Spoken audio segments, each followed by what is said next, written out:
કોઠંબા તાલુકાના નજીક આવેલા નાકા તળાવ ખાતે મળેલી અજાણી મહિલાની લાશના કેસમાં પોલીસે ઝડપથી ભેદ ઉકેલી લીધો છે। તપાસ દરમિયાન ચોંકાવનારી હકીકત સામે આવી છે કે આ હત્યા કોઈ અજાણ્યા વ્યક્તિએ નહીં પરંતુ મૃતક મહિલાની પોતાની દીકરીએ પોતાના પ્રેમી સાથે મળીને કરાવી હતી।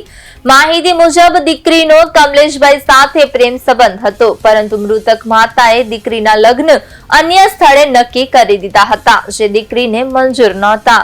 આ બાબતે દીકરીએ પોતાના પ્રેમી કમલેશભાઈને માતાને રસ્તામાંથી દૂર કરવા માટે ઉશ્કેર્યા હતા।